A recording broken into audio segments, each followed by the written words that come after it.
Hey guys, hello everyone, welcome to Managowda cooking series. ಇವತ್ತು ಮನೆಯಲ್ಲೇ ತುಂಬ ಸಿಂಪಲ್ಲಾಗಿ ನಮ್ಮ ಮಂಡ್ಯ ಸ್ಟೈಲ್ ನಾಟಿ ಚಿಕನ್ ಚಾಪ್ಸ್ ಚಿಕನ್ ಗ್ರೇವಿ ಹೆಂಗೆ ಮಾಡೋದು ಅಂತ ನೋಡ್ಕೊಳ್ಳೋಣ. ಇದು ಮಾಡೋದು ತುಂಬಾ ಸಿಂಪಲ್ಲಾಗಿರುತ್ತೆ, ಸಖತ್ ಟೇಸ್ಟಿಯಾಗಿ ಕೂಡ ಇರುತ್ತೆ.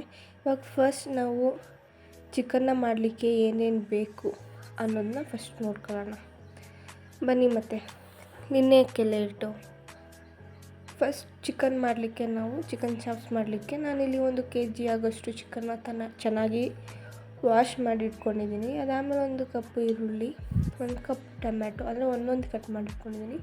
ಆಮೇಲೆ ಸ್ವಲ್ಪ ಕಡಲೆ, ಸ್ವಲ್ಪ ಕಾಯಿ ತುರಿ, ಸ್ವಲ್ಪ ಚಕ್ಕೆ ಲವಂಗದ ಪುಡಿ, ಸ್ವಲ್ಪ ಕಾಳು ಮೆಣಸಿನ ಪುಡಿ, ಅದಾದಮೇಲೆ ಕೊತ್ತಂಬರಿ ಸೊಪ್ಪು, ಮೆಣಸಿನ್ಕಾಯಿ, ಬೆಳ್ಳುಳ್ಳಿ, ಶುಂಠಿ ಮತ್ತು ಎಣ್ಣೆ, ರುಚಿಗೆ ತಕ್ಕಷ್ಟು ಉಪ್ಪು.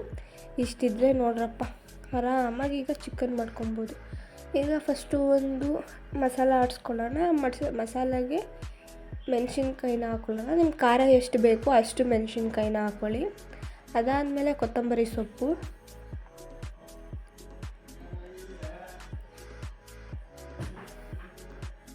ಮತ್ತು ಶುಂಠಿ, ಬೆಳ್ಳುಳ್ಳಿ ಇಷ್ಟನ್ನು ಹಾಕ್ಕೊಂಡು ತುರಿದಿಟ್ಕೊಂಡಿರುವಂತಹ ಕಾಯಿ ತುರಿ ಮತ್ತು ಕಡಲೆ. ನೀವು ಕಡಲೆ ಜಾಸ್ತಿ ತಗೊಂಡ್ರೆ ಕಾಯಿ ತುರಿ ಕಡಿಮೆ ತಗೊಳ್ಳಿ, ಇಲ್ಲಾಂದರೆ ಕಾಯಿನ ಜಾಸ್ತಿ ತಗೊಂಡ್ರೆ ಕಡಲೆನ ಕಡಿಮೆ ತಗೊಳ್ಳಿ, ಇಲ್ಲ 2 ಸೇಮ್ ಕ್ವಾಂಟಿಟಿಯಲ್ಲೇ ತಗೊಳ್ಳಿ. ಅದಾದಮೇಲೆ ಈರುಳ್ಳಿ ಮತ್ತು ಟೊಮ್ಯಾಟೊನು ಮಿಕ್ಸಿ ಜಾರ್ಗೆ ಹಾಕ್ಕೊಳ್ಳೋಣ. ಅದಾದಮೇಲೆ ಸ್ವಲ್ಪ ನೀರು ಹಾಕಿ ನೆಕ್ಸ್ಟ್ ಅದನ್ನು ಗ್ರೈಂಡ್ ಮಾಡ್ಕೊಳ್ಳೋಣ. ಇವಾಗ ಗ್ರೈಂಡ್ ಆಯಿತು.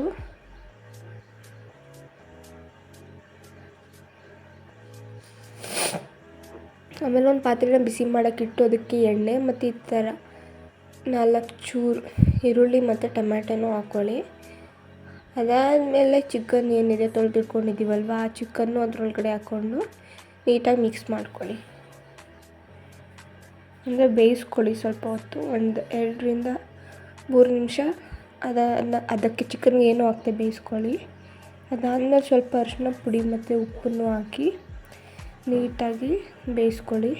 ನಿಮ್ಗೆ ರುಚಿಗೆ ಎಷ್ಟು ಬೇಕೋ ಅಷ್ಟು ಮಾತ್ರ ಉಪ್ಪು ಹಾಕಿ, ಜಾಸ್ತಿ ಹಾಕೋಕ್ಕೆ ಹೋಗ್ಬೇಡಿ. ರುಚಿ ಕಡಿಮೆ ಆದರೂ ಆಮೇಲೆ ಉಪ್ಪನ್ನ ಹಾಕೊಬೋದು, ಆದರೆ ಜಾಸ್ತಿ ಆದರೆ ಸರಿ ಮಾಡೋಕ್ಕೆ ಸ್ವಲ್ಪ ಕಷ್ಟ. ಅದಾದಮೇಲೆ ಈ ಥರ ಬೇಯಿಸ್ಕೊಳ್ಳಿ. ಸ್ವಲ್ಪ ಚಿಕನ್ ಉಪ್ಪು ಹಿಡಿಯೋವರೆಗೂ ಬೇಯಿಸ್ಕೊಳ್ಳಿ.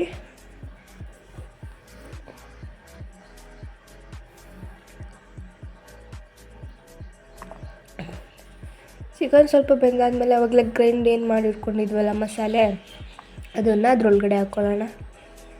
ಬೇಯ್ತಿರೋ ಚಿಕನ್ ಒಳಗಡೆ ಗ್ರೈಂಡ್ ಮಾಡಿರೋ ಮಸಾಲಾನ ಹಾಕ್ಕೊಳ್ಳೋಣ. ಅದ್ರ ಜೊತೆ ಸ್ವಲ್ಪ ನೀರನ್ನ ಮಿಕ್ಸ್ ಮಾಡ್ಕೊಳ್ಳೋಣ.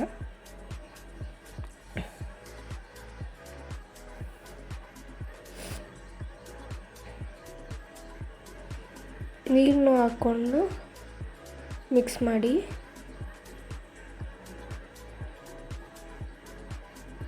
ನಿಮಗೆ ಗ್ರೇವಿ ಎಷ್ಟು ಗಟ್ಟಿಗೆ ಬೇಕು, ತೆಳ್ಳಗೆ ಬೇಕು ಅದನ್ನು ನೋಡಿಕೊಂಡು ನೀರನ್ನ ಹಾಕ್ಕೊಳ್ಳಿ. ಅದಾದಮೇಲೆ ಸ್ವಲ್ಪ ಚಕ್ಕೆ ಲವಂಗ ಪುಡಿ, ಅದಾದಮೇಲೆ ಸ್ವಲ್ಪ ಮೆಣಸಿನ ಪುಡಿ,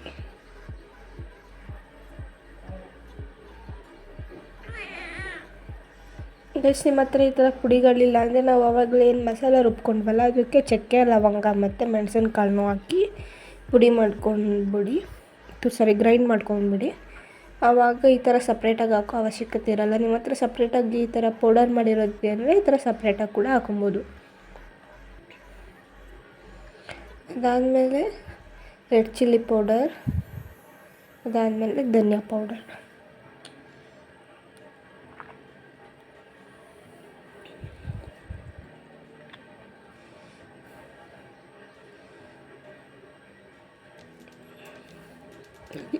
ಇವೆರಡನ್ನೂ ಹಾಕಿ ನೀಟಾಗಿ ಮಿಕ್ಸ್ ಮಾಡ್ಕೊಳ್ಳಿ.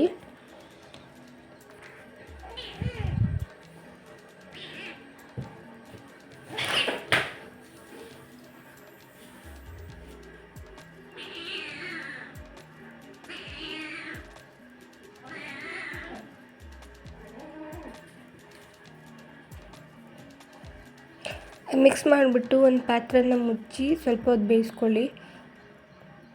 ಅದಾದಮೇಲೆ ಅದು ಬೆಂದಾದಮೇಲೆ ನೆಕ್ಸ್ಟು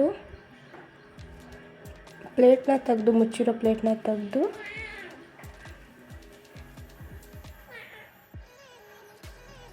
ಸ್ವಲ್ಪ ಕೊತ್ತಂಬರಿ ಸೊಪ್ಪನ್ನ ಉದುರಿಸಿದ್ರೆ ಮಂಡ್ಯ ನಾಟಿ style chicken chops or chicken curry, chicken gravy ಏನಂತೀರ ಅದು ರೆಡಿ ಆಗುತ್ತೆ. ನೋಡಿದ್ರಲ್ಲ, ಇಷ್ಟೇ ಸಿಂಪಲ್ ಇದನ್ನು ಮಾಡೋದು. ಇದನ್ನು ನೀವು ಚಪಾತಿ ಜೊತೆ ಆಗಲಿ, ದೋಸೆ ಜೊತೆ ಆಗಲಿ, ರೊಟ್ಟಿ ಜೊತೆ ಆಗಲಿ, ಪೂರಿ, ಇಡ್ಲಿ, ಅಷ್ಟೇ ಅಲ್ಲದೆ ರೈಸ್ ಜೊತೆನೂ ಈ ಚಿಕನ್ ಚಾಪ್ಸ್ನ ಮಾಡಿಕೊಂಡು ಒಳ್ಳೆ ಕಾಂಬಿನೇಷನ್ ಆಗಿ ತಿನ್ಬೋದು. ನೋಡೋದಲ್ಲ, ಇಷ್ಟೇ ಸಿಂಪಲ್ ಇದನ್ನು ಮಾಡೋದು. ಇದೇ ಥರ ಸಿಂಪಲ್, ಟೇಸ್ಟಿ, ಸಕ್ಕತ್ತಾಗಿರೋ ರೆಸಿಪಿಗಾಗಿ ಮಾನುಗೌಡ ಯೂಟ್ಯೂಬ್ ಚಾನಲ್ನ ಫಾಲೋ ಮಾಡಿ, ಲೈಕ್ ಮಾಡಿ, ಶೇರ್ ಮಾಡಿ ಆ್ಯಂಡ್ ಸಬ್ಸ್ಕ್ರೈಬ್ ಮಾಡಿ. Thank you for watching. ಇದೇ ಥರ ಸಪೋರ್ಟ್ ಮಾಡಿ.